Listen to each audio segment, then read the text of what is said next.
बनाना है तो पहले बिहार को क्या बनाना होगा? मगध।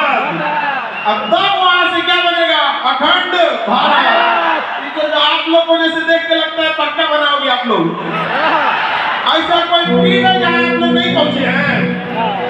तो शिक्षा का और बहुत सर्वांगीण विकास है, वो सब चीजें में आपको लाना है। डिसिप्लिन, टाइम, हर चीज को आप लोग को सुधार के लाना है। आज शिक्षक दिवस जो मनाया जाता है, सर्वपल्ली डॉक्टर राधाकृष्णन के उपलक्ष्य पर उन्होंने कहा था कि मैं विदेश पढ़ने नहीं पढ़ाने जाऊंगा। सोचिए उस समय क्या जुनून रहा होगा कि मैं विदेश पढ़ने नहीं पढ़ाने जाऊंगा। और शिक्षक दिवस मनाया जाता है। शिक्षक दिवस होता है, शिक्षक का अर्थ क्या है भैया? सब हमेशा अपने बच्चों को शिक्षा देने वाला, स से शिक्षा देने वाला। छ से देखेंगे तो विद्यार्थियों की अगर कोई छोटी मोटी गलतियां हुई उसे क्षमा करके उसे फिर से आगे ले जाने वाला।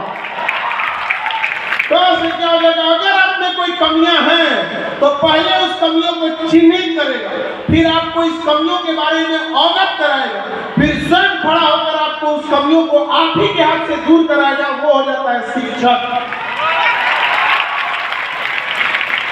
हालांकि कई बार इधर देखेंगे तो शिक्षा व्यापार बन गया है। मतलब मत पूछिए, जिसको देखो वो पैसा कमाने में लगा था। आज से 5 साल पहले जब कोरोना लगा था तो 11 रुपया में बैच लाए थे, तब लाख लाख रुपए तक में बैच दिए जाते थे ना। आज देखिए बसंती तो क्या गब्बर भी नाचने लगा। आज सबको ला दिया गया कि नहीं ला दिया गया?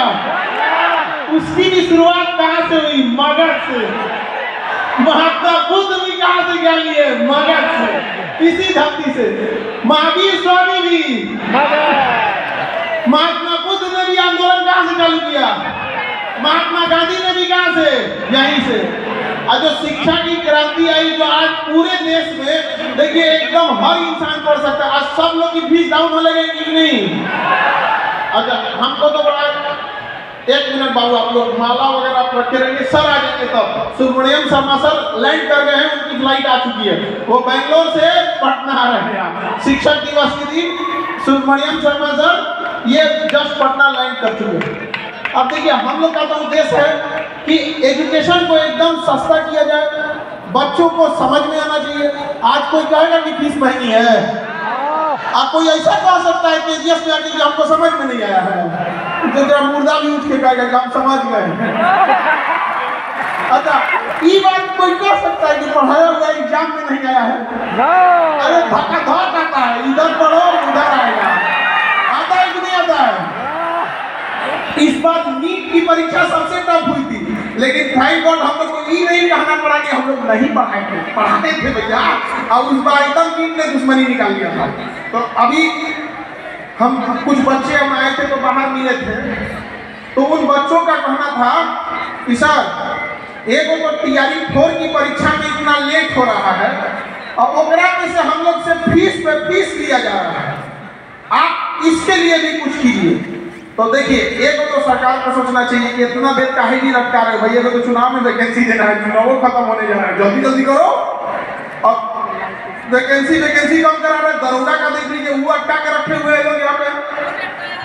अरे भाई 1-2 साल से सुनते सुनते 2 बार सिलेबस खत्म हो गया। तो इन सब लोगों के लिए भी हम लोग व्यवस्था कर रहे हैं, और खास करके तैयारी वाले बैच वाले बच्चे के लिए, क्योंकि वो एकदम गेटे में रोक दिए थे। उनका कहना था कि सर अब पैसों नहीं है, घर वाला पैसों नहीं दे रहा है, क्या करें उनके लिए? तो उन लोगों के लिए कहा कि सर आपको एकदम गेटे में रोक लिया।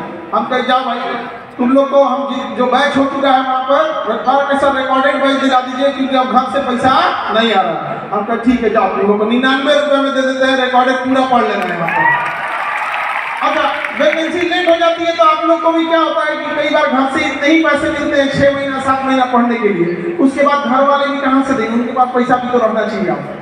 तो ऐसा नहीं कि किसी सेक्टर को छोड़ा जाएगा, हर एक सेक्टर को बेहतरीन ढंग से करना है आप लोग को। इसमें आप लोग का सहयोग बहुत जरूरी है, और हमेशा से आप लोग का सहयोग रहा है। ना 2-4 मैनेजमेंट के लोग मिलकर इतने बच्चों को कभी संभाल सकते हैं जब तक आपके अंदर संस्कार और डिसिप्लिन ना हो। और शिक्षा यही चीज है, देखिए शिक्षा कब काम आती है, गौर से अगर देखिएगा तो बढ़ जाना। बाबू लोग बैठ जाओ, इधर कौन खड़े बाबू?